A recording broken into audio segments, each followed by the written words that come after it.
Al-Azhar Asy-Syarif merupakan sebuah institusi pendidikan yang lama usianya dan juga mempunyai pengaruh yang sangat besar. Kalau kita lihat pada 7 Ramadan yang lalu, Al-Azhar telah mencukupi umurnya dan usianya mencecah kepada 1080 tahun didirikan.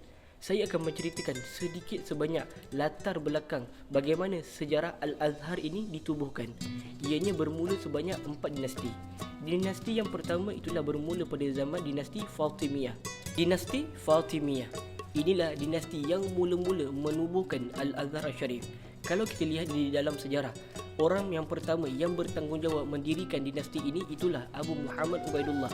Dia mendirikan dinasti ini pada tahun 297 Hijriah bersamaan 909 Masihi. Pada tahun 358 Hijriah bersamaan 969 Masihi, di bawah pemerintahan Abu Tamim Mu'izzuddin inilah bersama panglima yang sangat hebat, itulah Panglima Jeneral Jauhar As-Saqali, telah berjaya menakluki kota Mesir. Antara perkara pertama setelah Panglima Jeneral Jauhar As-Saqali telah berjaya menakluki kota Mesir, mereka telah membuka satu kawasan yang dinamakan Al-Mansuriyah ataupun dipanggil kota Al-Mansuriyah, yang mana kota ini setelah beberapa tahun kemudian diubah menjadi kota Al-Qahirah. Antara faktor kalau kita lihat mengapakah di saat Jeneral Jauhar As-Saqali sampai dekat Mesir mendirikan kota Al-Mansur ataupun kita memanggilnya kota Al-Mansuriyah, yang mana Al-Mansur ini diambil nama bersempena pemerintahan Khalifah dinasti Fatimiyah yang ketiga, iaitu Al-Mansur Abu Tahir Ismail.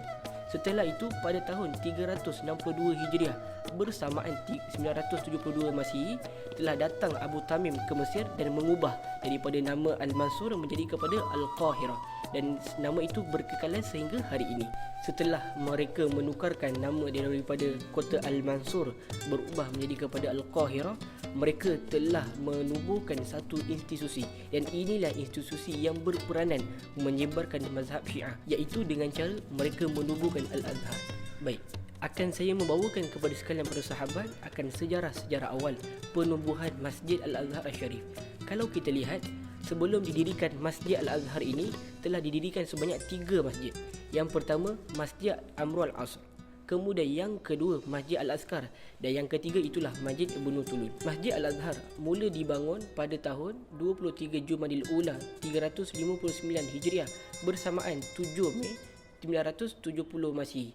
Selesai siap dibina pada 7 Ramadan 361 Hijriah bersamaan 23 Jun 972 Masihi. Al-Azhar ini didirikan ialah untuk menyebarkan fahaman mazhab Syiah Ismailiyah kepada seluruh penduduk di Mesir. Itulah matlamat utama dan hadaf mengapakah Al-Azhar ini dibina, untuk menyebarkan fahaman Syiah kepada seluruh penduduk Mesir.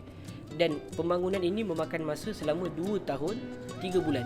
Setelah itu pada 7 Ramadan itulah kali pertama didirikan solat Jumaat di Masjid Al-Azhar. Ada beberapa faktor mengapakah dipilih nama Azhar yang boleh saya datangkan sebanyak 3. Yang pertama, yang mengatakan nama Al-Azhar ini diambil bersempena nama daripada istana yang berada di dinasti Fatimiyah, iaitu Qasas Az-Zahirah.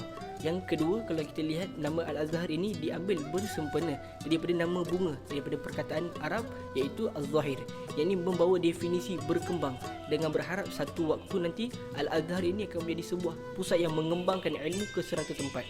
Dan yang ketiga, inilah pendapat yang diterima oleh ramai pekaji yang mengatakan nama Al-Azhar ini diambil bersempena nama daripada puteri baginda Rasulullah sallallahu alaihi wasallam, iaitu Fatimah Az-Zahra. Dan nama Fatimah ini pun diambil juga dan dimasukkan dalam dinasti Fatimiyah, dan Az-Zahra itu mengambil nisbah kepada Al-Azhar. Setelah itu, setelah dihidupkan Al-Azhar ini, kita tahu selama era pemerintahan dinasti Fatimiyah, mazhab yang rasmi itulah mazhab Syiah.